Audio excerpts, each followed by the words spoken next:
Assalamualaikum warahmatullahi wabarakatuh. Saya Okta Mahendra, NPM 0164550052. Oke, saya ingin menjelaskan kembali di sini untuk studio perancangan 5 bangunan mixed use building. Bangunan mixed use building sendiri itu ternyata adalah bangunan multifungsi yang terdiri dari satu art Indonesia, dan Jakarta juga sebagai salah satu pusat ikonik kota terbesar di Indonesia ini. Nah, perekonomian maju, kota investasi di Indonesia. Hal ini berakibat kepada kebutuhan akan tempat tinggal. Semakin lahan semakin sempit, dan mungkin kemungkinan besar banyak investor yang membangun gedung-gedung besar di sini, wilayah perkantoran. Nah, di sini kita sebut kembali aspek perancangan dari saya tersendiri, bagaimana merancang bangunan mixed use building ini di Jakarta berfungsi sebagai multifungsi, serta fungsi penunjang lainnya saling integrasi, saling berhubungan gitu, satu sama lain saling menguntungkan. Pada suatu bangunan ini menyediakan ruang terbuka yang cukup tanpa membatasi kebutuhan lahan yang dibangun gitu. Nah, saya sendiri di sini tujuannya untuk perancangan sendiri, merencanakan sistem sirkulasi yang baik bagi pengguna agar dapat menunjang aktivitas sebagai penghuni atau pengguna. Nah, kami menciptakan suatu tempat multifungsi di sini dengan segala kelengkapan fasilitasnya, dengan konsep yang mampu memberikan kenyamanan, aman bagi penggunanya, dari pengguna dari perhotelan, dan di sini pun kan kita akan membangun mall. Lokasi yang sangat strategis dengan kemudahan yang menggunakan kendaraan maupun akses-akses yang lainnya seperti angkutan umum, Transjakarta, ojek online, itu sudah mencakup semua. Iklim di set di sini kemungkinan panas itu sekitar 27 derajat Celcius per tahun. Nah, banyak lahan yang terkontensi baik secara pengguna lahan maupun secara visual.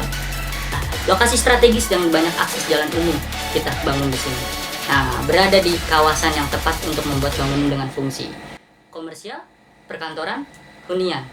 Situ udah mencakup jadi satu. Nah, meningkatkan nilai-nilai lahan tinggi untuk mendorong pemilik lahan untuk membangun gedung dengan tujuan komersial. Konsep Smart Living Expo. Nah, saya memberikan konsep di sini.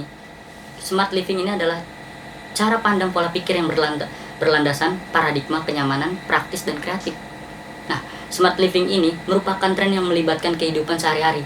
Seringkali kita harus melibatkan tempat tinggal yang tempat kerja, dan merupakan konsep efisien, lebih murah, lebih cepat dalam pembangunan, serta dengan teknologi-teknologi yang sekarang disertai teknologi yang canggih.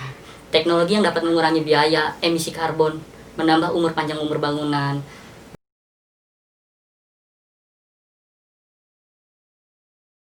Saya akan mengutarakan analisa mataharinya. Cahaya matahari panas di jam 9 sampai jam 3 sore dan langsung pada bangunan. Dan yang kedua, analisa anginnya. Orientasi anginnya di sana cukup dominan ya, berembus dari utara dan selatan ya. Oke, ketiga, analisis kebisingan. Nah, di sini tingkat kebisingannya tersendiri lebih rendah ke arah utara. Ya. Nah, kembali lagi dari analisa kebisingan, kita lanjut kembali untuk beban tersendiri. Masa bentuk persegi menyesuaikan dengan bentuk orientasi matahari terhadap bangunan. Kembali lagi, kita lanjut kembali bentuknya lagi. Dari sini kita lihat bentuk itu mencakup huruf H. Ya. Bentuk huruf H ini persegi dikombinasi agar tetap ruangan kamar mendapatkan sinar matahari dan angin. Nah, bentuk persegi ini juga dikombinasi juga secara ruang atau kamar mendapatkan sinar matahari dan yang sesuai konsep hemat energi juga.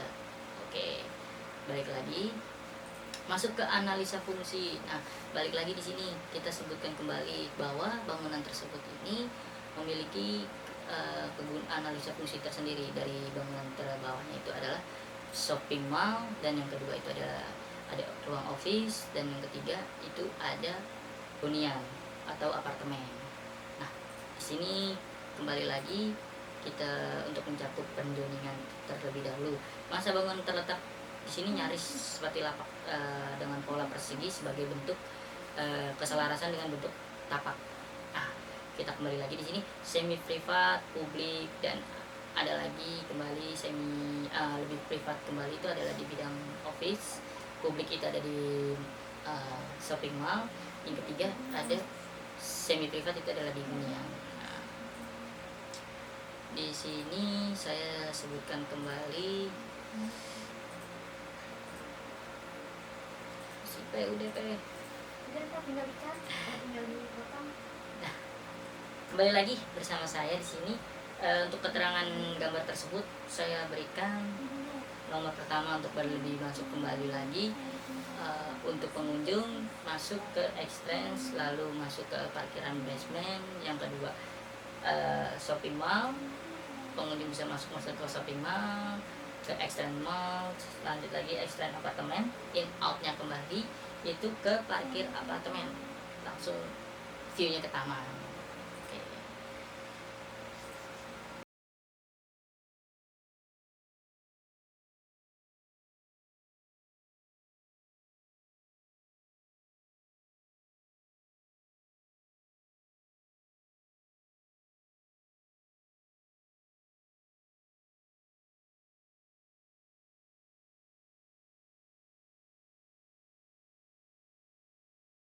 Kali market dari pribadi saya yang saya buat untuk tugas studi perancangan 5 mixed use building.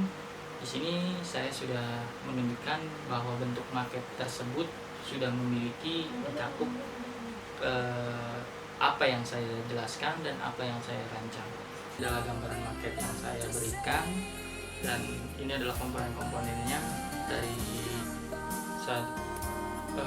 mulai dari bawah ini adalah untuk shopping mall, dan yang kedua mungkin adalah ini adalah office, dan yang ketiga lagi kita lanjut lagi ke lantai atasnya lagi itu adalah bangunan hunian apartemen.